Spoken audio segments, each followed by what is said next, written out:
তাহলে কাটতে দে মা। কাটেল দিন না। বৃষ্টির দিন, তার জন্য ঘাস হয়েছে। ঘাসের দিন, বৃষ্টির দিন গাছ মরে যাচ্ছে আর ঘাস হচ্ছে। ঘাসের আবার দিন হয়? হ্যাঁ। তাই? হ্যাঁ। কে বলছে ঘাসের দিন হয়? মা। নমস্কার, কেমন আছেন সবাই? আশা করি সকলেই খুব ভালো আছেন, আর আমরাও খুব ভালো আছি।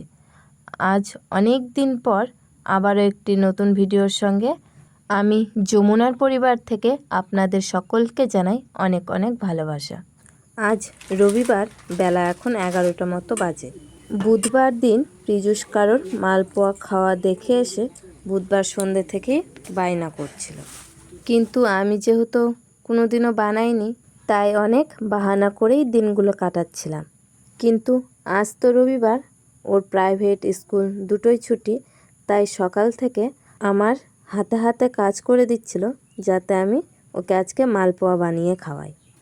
কিন্তু ওর মা তো কোনোদিনও বানায়নি, সেটা তো আর ওকে বলতে পারছিলাম না, তাই একটু ভয়ে ভয়ে সামান্য একটু ময়দা, সুজি আর তার সঙ্গে একটুখানি চিনি গুলিয়ে নিলাম।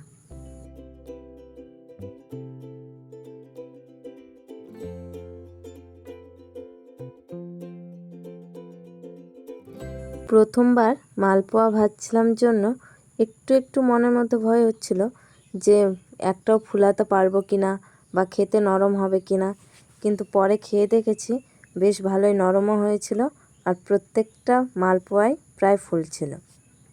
এগুলো তো ছিল প্রায় শখের খাওয়া, কিন্তু পেট তো ভরাতে হবে, আর বাঙালির পেট ভরে খাওয়া মানেই ভাত। তাই উনুনে ভাত বসিয়ে সকালবেলা যেই জায়গাতে ঘাস কাটছিলাম দুই মা ছেলে মিলে, আবার সেই জায়গায় ফিরে আসলাম একটা মিষ্টি কুমড়ো কেটে নেব বলে। আজকে একটা কেটে নিচ্ছি, আবার 2-1 দিন পর পর বাকিগুলোও কেটে নেব, কারণ বৃষ্টির জলে গাছটাই নষ্ট হয়ে গেছে। এই যে এত বড় একটা কুমড়ো আমাদের 2-3 দিন খাওয়া হয়ে যাবে। এইদিকে দিদা পুঁই শাক বানাচ্ছিল, আর আমি কুমড়োটাকে ছোট করে কেটে দিচ্ছি।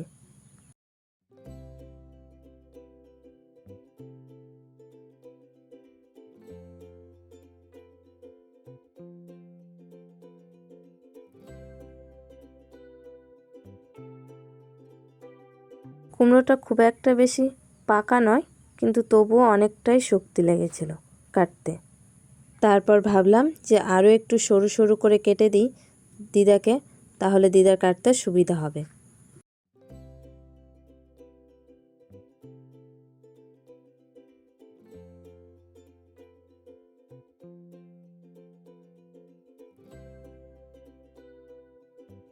সবজি কাটার সঙ্গে সঙ্গে দিদা আর নাতনির হাজার গল্প করেও যেন শেষ হচ্ছিল না। এইদিকে ওই কড়াইতেই একটুখানি তেল দিয়ে কাঁচা লঙ্কা ফোড়ন দিয়ে আমি সবজিটাকে রান্না করে নিচ্ছি।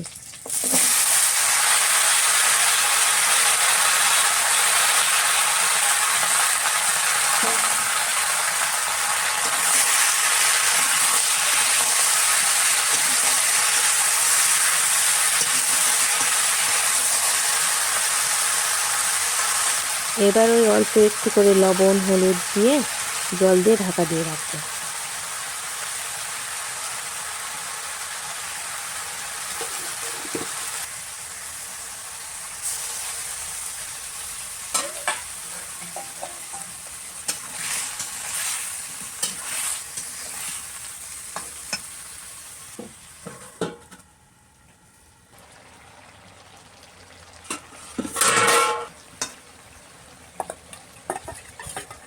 এবার এটা দিচ্ছি আদা আর জিরে বাটা।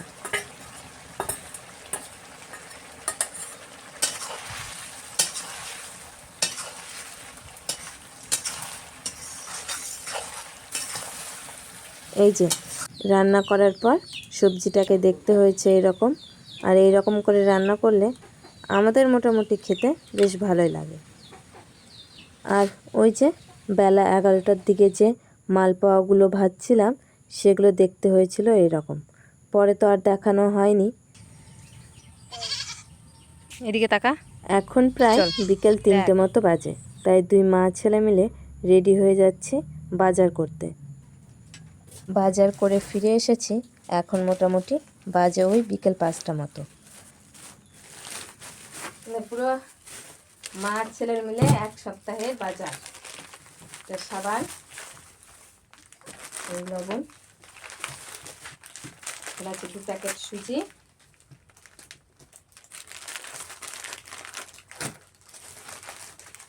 জিরার প্যাকেট, একটা সাবান, শ্যাম্পু 4টা। আমার জন্য আনারসটা। তোমার জন্য আনারস? হ্যাঁ। এই তো তোমার জন্য আনারস।